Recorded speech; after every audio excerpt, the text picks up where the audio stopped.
Le récap info pour savoir et comprendre cette semaine avec Alain Carignon, ancien maire RPR de Grenoble, ancien ministre. Bonjour. Bonjour. Merci d'être avec nous. Bonjour à tous. Pas vraiment de retour, mais toujours très présent. Cela ressemble à la stratégie des cartes postales. Vous savez, celle qu'on envoie pour éviter l'oubli, pour occuper le terrain avant d'y revenir. Régulièrement, ces communiqués étrillent le maire écologiste de Grenoble et son groupe de soutien s'applique à rappeler ses actions passées. Mais avec quel objectif vraiment? Être un incontournable de la droite locale, reprendre l'hôtel de ville en 2020, et si finalement il était l'adversaire dont rêve Éric Piolle? Alain Carignon, on va rappeler que vous avez été maire de Grenoble de 83 à 95, donc durant 12 ans, ministre de l'Environnement en 86, ministre de la Communication en 95, 93 même, étoile montante de la droite dans les années 90. Tout s'est arrêté brutalement avec une condamnation pour corruption et même une peine d'emprisonnement. Depuis, vous avez pris un peu de large, mais sans vraiment oublier Grenoble. On a l'impression que vous y êtes toujours très présent. Oui, Grenoble est la ville qui me passionne, c'est la ville de ma vie. Et quand je vois son évolution d'aujourd'hui, ça me mobilise.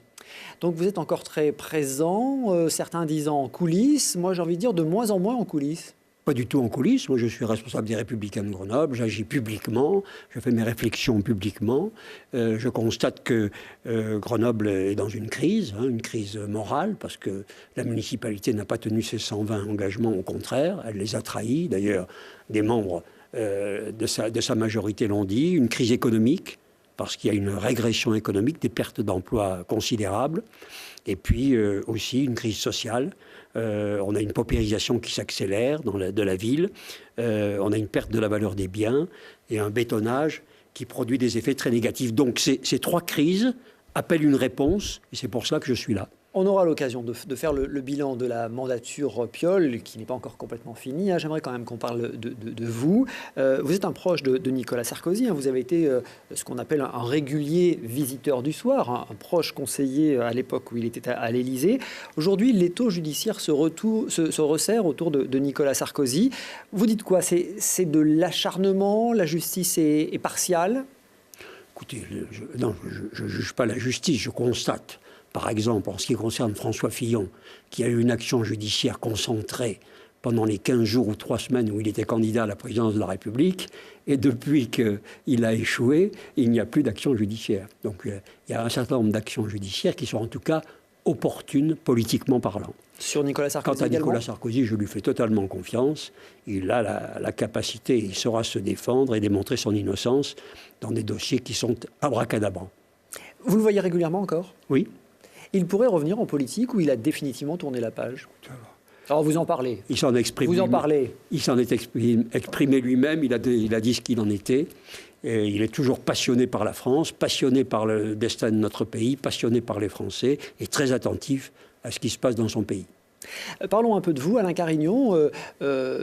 Aujourd'hui, qu'est-ce que vous faites? Alors, vous venez d'avoir 69 ans, vous êtes retraité. Quelles sont vos activités? Où est-ce que vous vivez? Dites-nous un peu plus. Vous êtes sorti du spectre médiatique.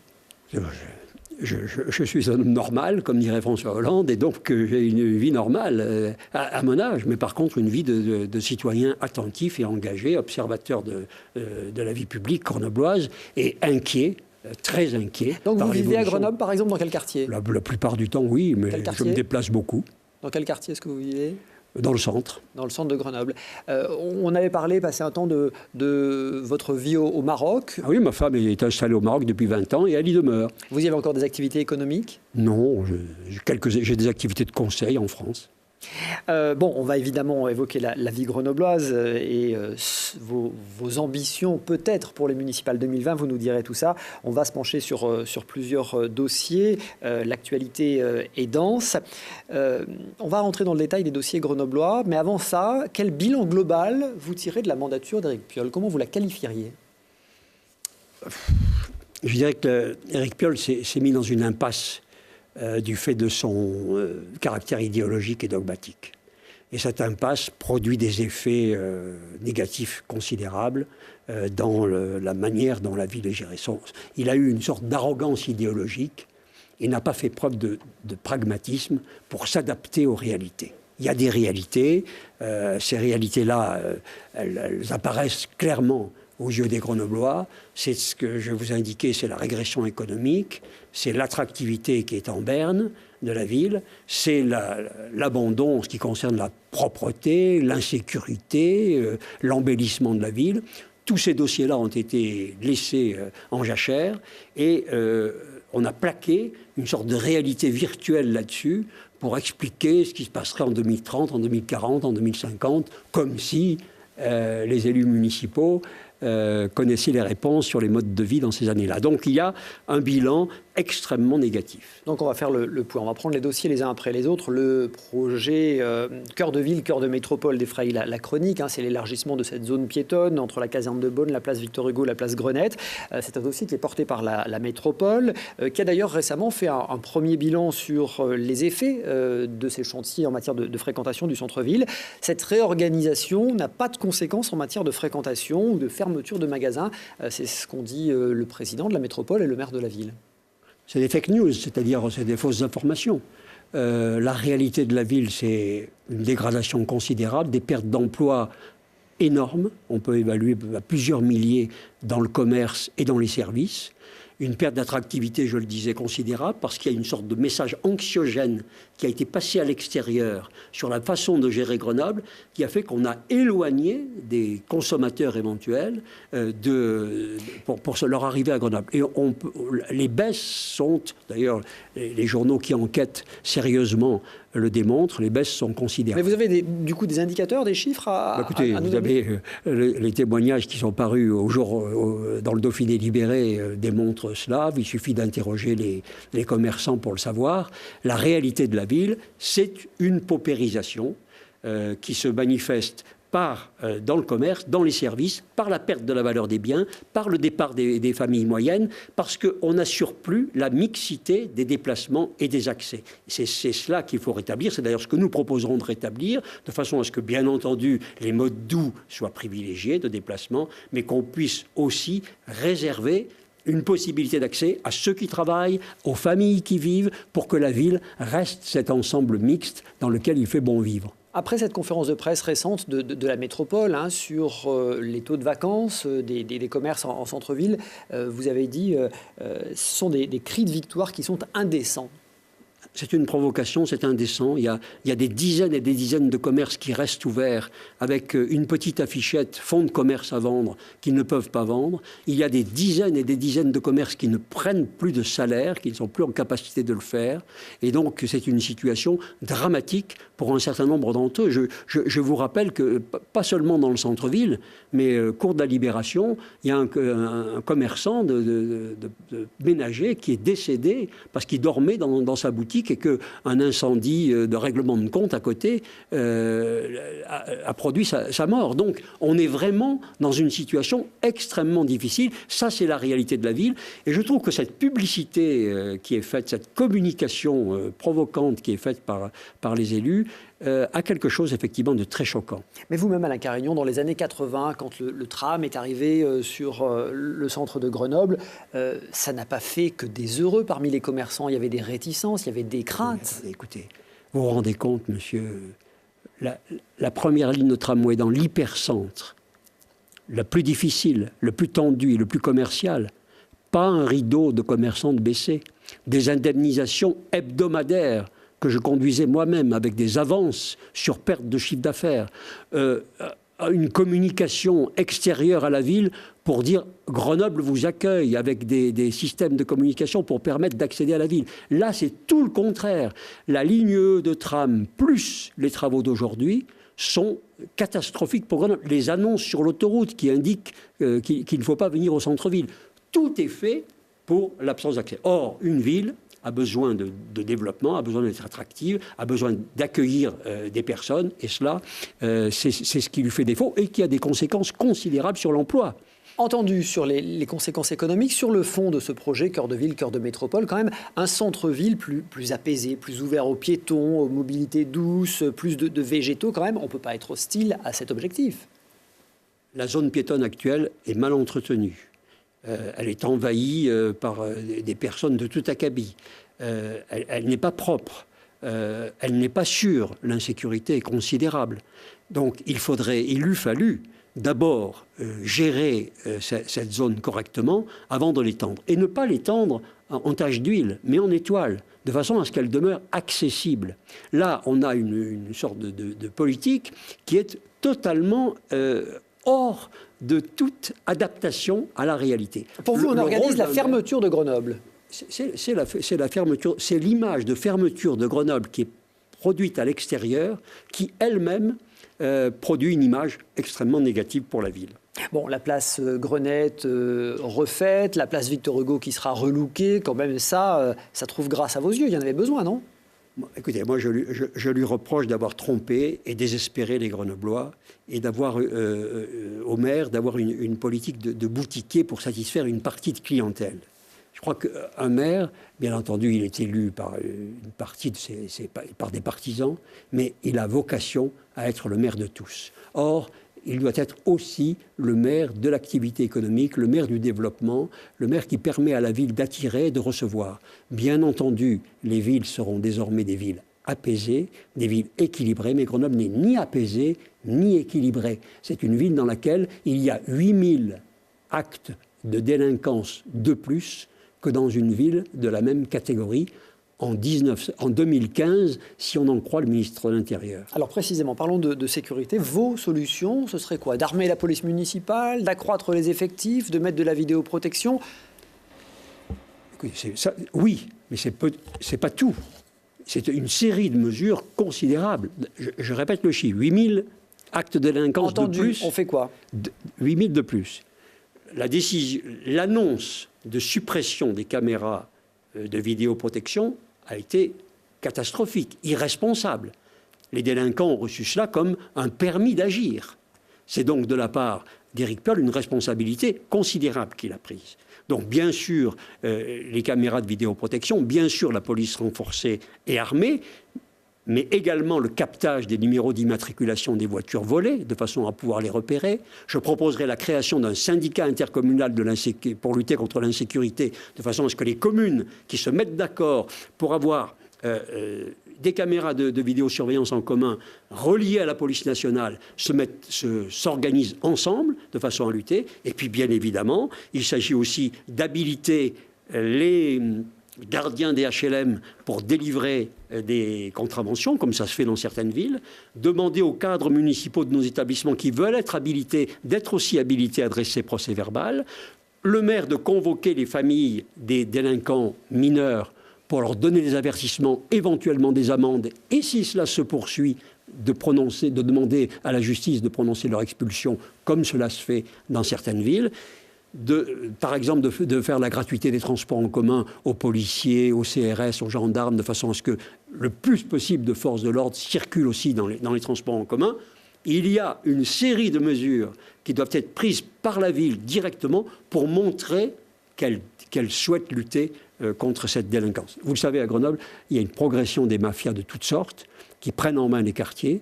Et ceci est extrêmement dangereux, y compris pour la démocratie. Oui, vous avez parlé de raquettes. Les raquettes prennent une proportion inquiétante, oui, vous dites. Oui. Quelle raquette et qui est raquetté par qui ? Je vous ai cité l'exemple d'un mort, cours de la Libération. C'est visiblement un règlement de compte dans l'établissement d'à côté. Et on a incendié l'établissement. Celui qui dormait à côté est décédé. Je veux dire, tous les jours, vous avez des actes de ce type. Avec la progression des mafias, l'économie souterraine est devenue trop importante. Elle occupe un espace grenoblois qui est dangereux pour l'économie, bien sûr, mais aussi pour la démocratie. Et donc, il faudra quelqu'un... Mais est-ce que c'est vraiment le rôle du maire de Grenoble ? Éric Piolle dit « Je ne peux pas faire ce que l'État ne fait pas ». Mais écoutez, le maire est le premier responsable. D'abord parce qu'il est officier de police judiciaire, et ensuite parce que c'est lui qui donne le ton. Et les mesures que je viens de vous indiquer, c'est au maire de les prendre. C'est à lui de créer, par exemple, un critère de tranquillité publique pour attribuer un logement. Parce qu'il faut que dans les quartiers, nous rétablissions la sécurité. C'est pour ça que dans mes propositions, il y a l'idée d'avoir un tiers de HLM, un tiers de copropriétaires et un tiers d'activité, de façon à réduire la pression que la ville subit et les difficultés qu'elle engendre. Et vous conditionneriez l'attribution des logements sociaux au calme qui régnerait dans l'immeuble concerné ? Non, mais il y a déjà un critère de tranquillité publique. des adolescents, des mineurs, qui commettent des actes de délinquance, qui sont dealers, etc., et qui ne sont pas convoqués, dont les familles ne sont pas convoquées par le maire, qui ne transmet pas obligatoirement à la police les éléments, les gardiens de HLM qui ne sont pas habilités à adresser procès-verbal contre les actes d'incivilité d'abord. C'est toute la ville qui est à réorganiser sous l'angle pour lutter contre ce phénomène qui est devenu extrêmement prégnant et dangereux, qui a des conséquences à l'université, c'est-à-dire qu'il y a moins d'étudiants. Les écoles de commerce sont en concurrence, ça joue dans les inscriptions.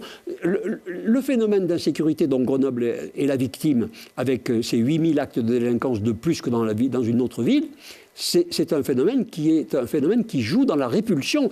Alain Carignon, les Grenoblois n'en peuvent plus de vivre dans la peur. Je vous ai lu, c'est ce que vous dites. Est-ce que vous n'avez pas l'impression de surfer sur une situation qui, certes, n'est pas non, mais on connaît les réjouissante. journalistes, c'est un sujet qui n'existe pas. Dès qu'on les en Grenoblois parle, vivent dans la peur. Je dirais qu'aujourd'hui, vous avez une partie de Grenoblois faibles et en difficulté qui, effectivement, sont inquiets. Et pour eux, c'est un problème, l'insécurité. Vous avez ensuite l'image de la ville à l'extérieur. Pour les étudiants, pour ceux qui veulent choisir Grenoble, qui est aussi également importante. Et c'est ce phénomène-là qui existe et qui est exact et que personne ne peut nier puisque les chiffres sont là pour le prouver. Allez, on revient au commerce et en particulier au commerce de centre-ville avec le dossier Nerpic. Après un long débat, la métropole a validé tout récemment 2 délibérations très importantes pour ce projet qui doit avoir lieu sur Saint-Martin-d'Air. 2 délibérations qui permettent au projet de continuer à avancer. Ça concerne des déclassements de voirie, pour être technique. Ce projet prévoit la création d'un immense pôle d'une centaine de commerces et cafés, restaurants, moyenne surface. La ville de Grenoble est très hostile à ce projet et a donc perdu ce premier arbitrage métropolitain. Vous dites, Éric Piolle, dans ce dossier, a sacrifié les intérêts de Grenoble. Le dossier Nerpic, ça montre que l'agglomération est un bateau ivre.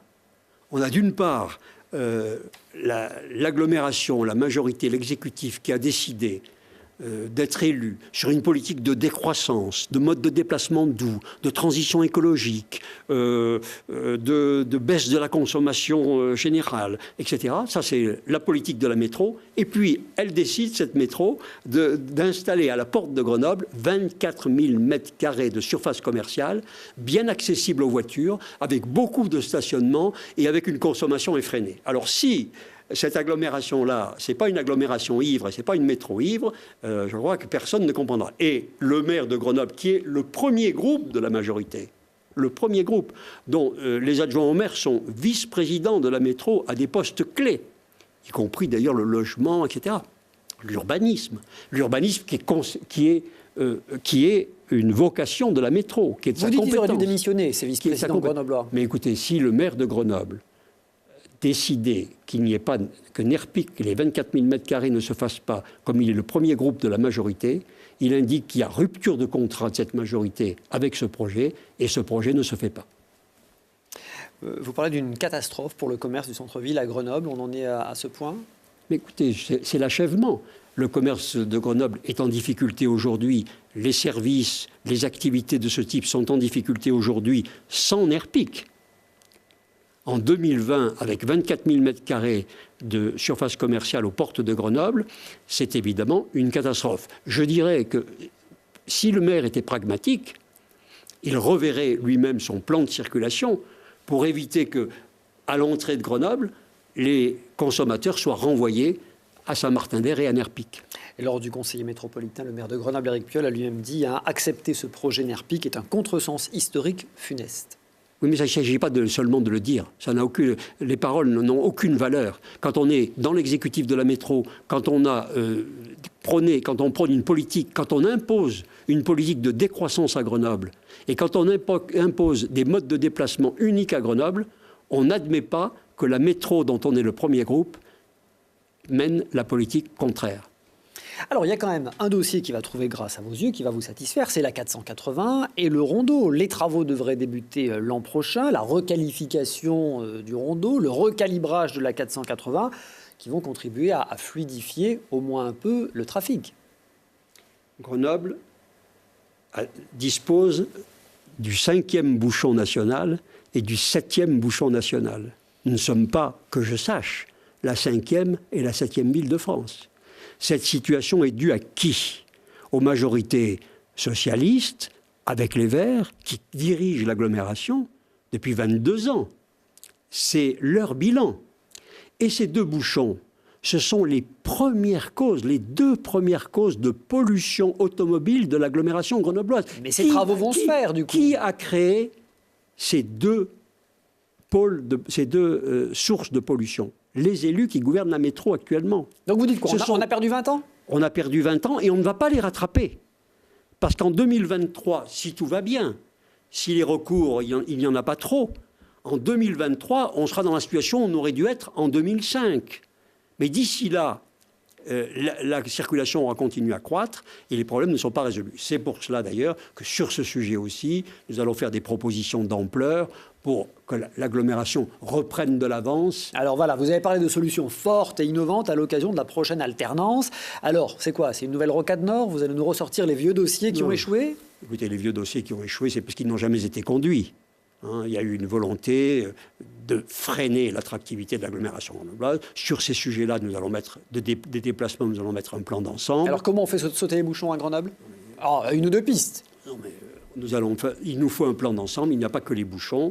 Il faut que nous sortions l'agglomération, qu'elle reprenne de l'avance. Il n'y a pas de raison que Lyon, que Bordeaux, que toutes les grandes agglomérations aient résolu leurs problèmes, mais que nous, en matière de contournement, en matière de train, nous soyons en retard. Nous soyons en retard sur les TER, nous soyons en retard sur le RER de l'agglomération. En réalité, sur tous ces sujets-là, il y a vraiment une politique d'ampleur à mettre en place et nous ferons des propositions très concrètes. Ça pourrait être des propositions sur le transport par câble, par exemple? Et nous avons une légitimité pour ça, parce que le tramway, c'est nous, les premiers TER, c'est nous, les gares d'Échirolles, de Moirans, de Gières, etc., c'est nous. Donc, sur ces sujets-là, nous avons une légitimité, et pour l'instant, jusque-là, en face, nous avons eu beaucoup de mots et peu d'actes. Le transport par câble, ça peut être une solution? Ça peut être dans vos projets?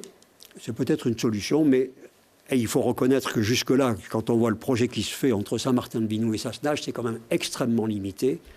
Par rapport aux besoins de l'agglomération. Il y a 100 000 voitures qui arrivent à Orep et on fait un transport par câble entre Saint-Martin-de-Binoux et Sassenage. Alain Carignon, je trouve, en vous écoutant, assez terrible que rien ne puisse trouver grâce à vos yeux. La presqu'île scientifique, l'aménagement urbain de la presqu'île scientifique, le futur parc qui est envisagé sur l'esplanade. Écoutez, je crois que vous plaisantez. Enfin, la bétonisation de la presqu'île, avec 1 mètre carré d'espace vert par habitant, avec l'indication qu'en 2030, il n'y aura pas plus de déplacements en voiture sur la presqu'île qu'il n'y en a aujourd'hui, avec l'annonce et la décision du maire. Alors que quand vous allez déjà aujourd'hui avec les premiers habitants de la presqu'île, ils ne savent pas où stationner. Bon, il y a un tramway qui arrive jusqu'au bout. Parce que vous êtes obligatoirement en tramway, vous ne sortez pas de Grenoble quand vous habitez dans Grenoble. Il n'y a pas un moment donné où vous voulez vous échapper hors du train. On est tous usagers du train, usagers du tramway, usagers du vélo, nous marchons à pied et de temps en temps nous avons besoin de la voiture. Et ce moyen-là doit être minoré. Mais aujourd'hui, la presqu'île, c'est ça. Le grand immeuble inauguré par Éric Piolle est un immeuble dans lequel, avec les nouveaux procédés, dans lequel tout l'hiver, tous les habitants du HLM ont eu froid, ont gelé à 17 degrés. C'est cela que vous appelez l'éco-quartier? Le parc de l'Esplanade, quand même, cet immense parking en plein cœur de la ville, qui sera remplacé. Le parc de l'Esplanade, c'est 900 logements. C'est une bétonisation sans précédent.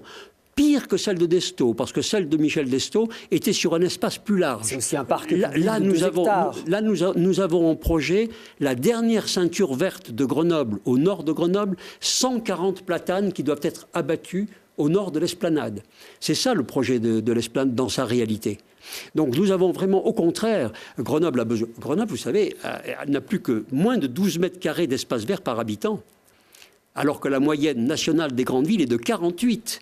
La bétonisation de la ville, qui est une catastrophe et qui est conduite par les municipalités successives, et Éric Piolle la poursuit, alors que parmi ses engagements, il y avait l'annonce, qu'il remettrait en cause l'ensemble des projets urbains de Michel Destau. Il n'en a remis en cause aucun et il les conduit tous, que ce soit Flaubert, que ce soit l'Esplanade ou que ce soit Beria, il les conduit tous de la même façon. Il y a eu beaucoup de protestations de Grenoblois face à la suppression des jardins, à l'abattage des arbres.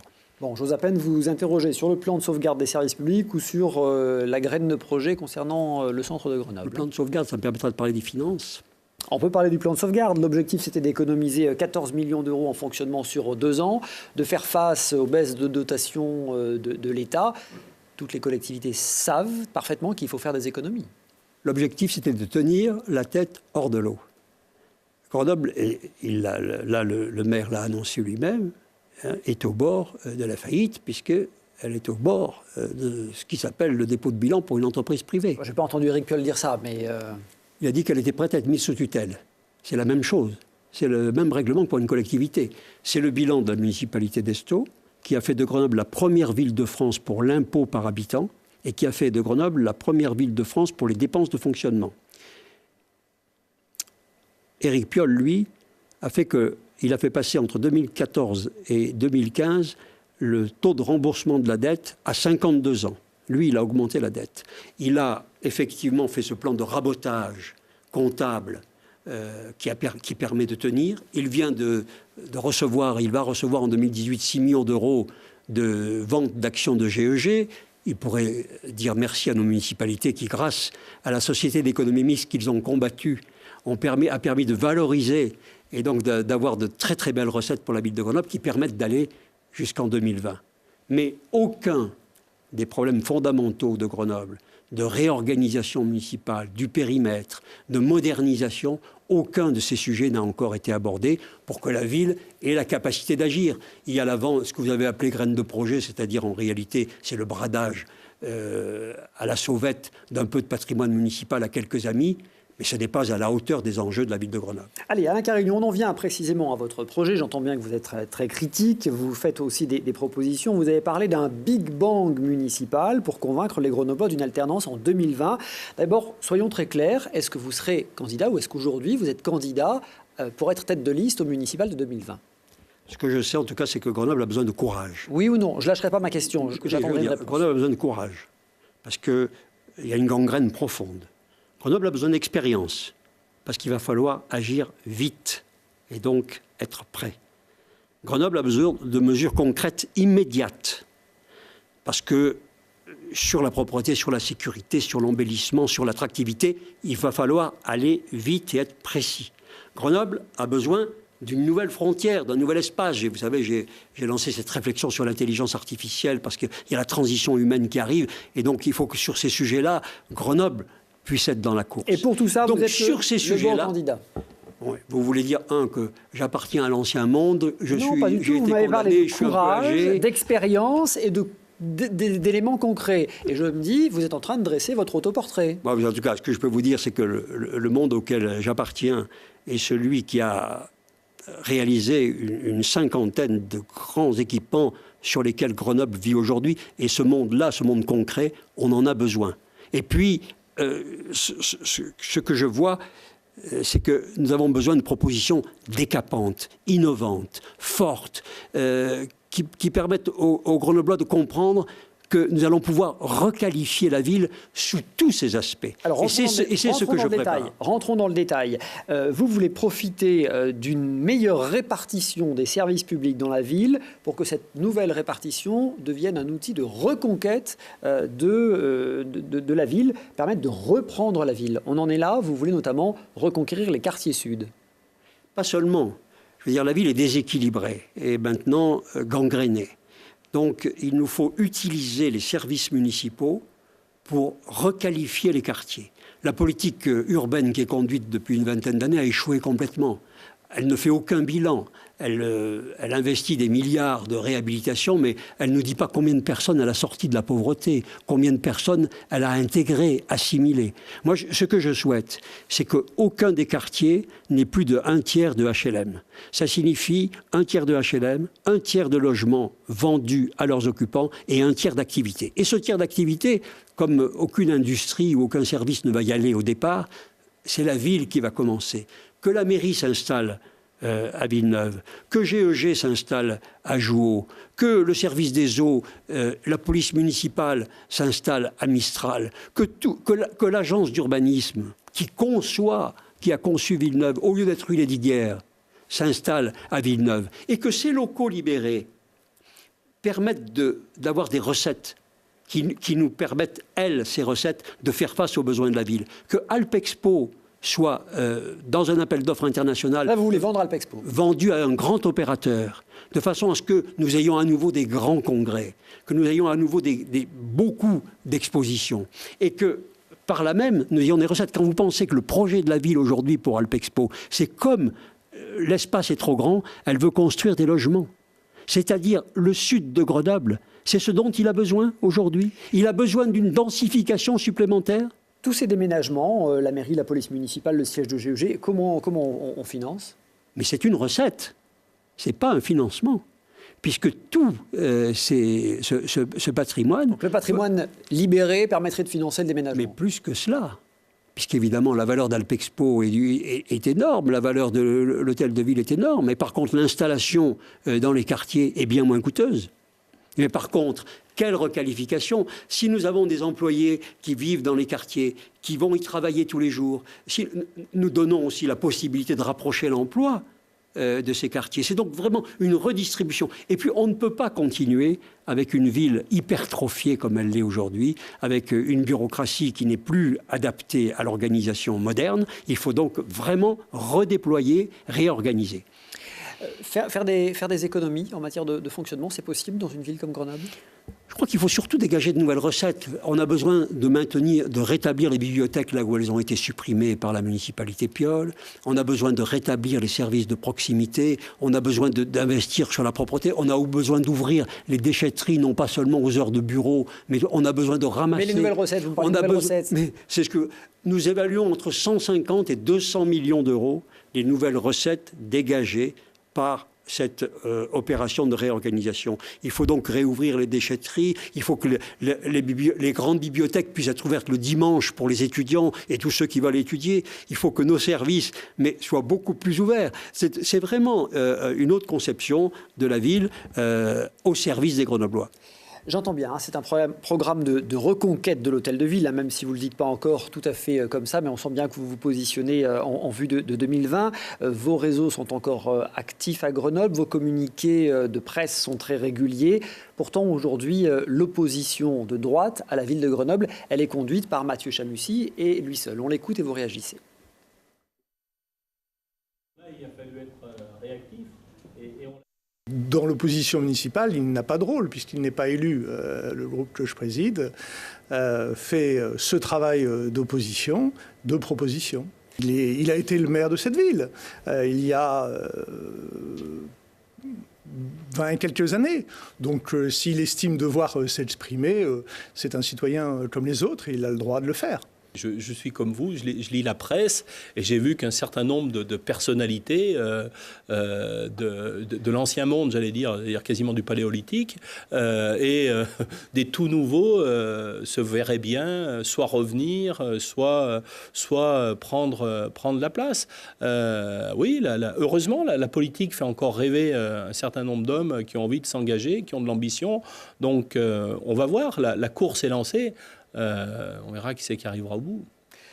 Alain Carillon, réaction? Je pense que tout cela est totalement dépassé.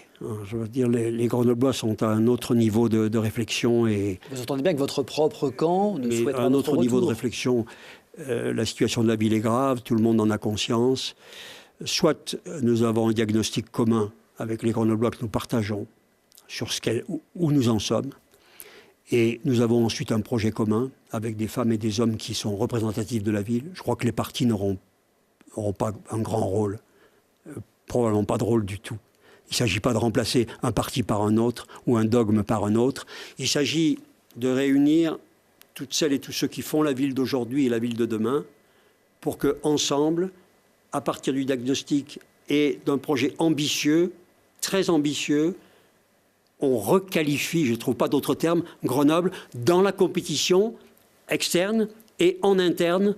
On permette de vivre ensemble. Vous êtes suffisamment aguerri en politique, monsieur le ministre, pour savoir que la politique doit être incarnée par des hommes. Vous vous rendez bien compte que pour pouvoir créer une dynamique autour de vous, il faut convaincre votre propre famille.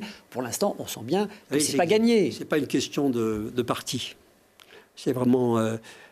je suis dans une position et à un âge, et avec une expérience, avec des hauts et des bas, des réussites et des échecs, des fautes et des malheurs, des chutes et des redressements. Je suis à un point de ma vie où je pense que tout cet amas, toute cette expérience est utile à Grenoble, peut être utile à Grenoble.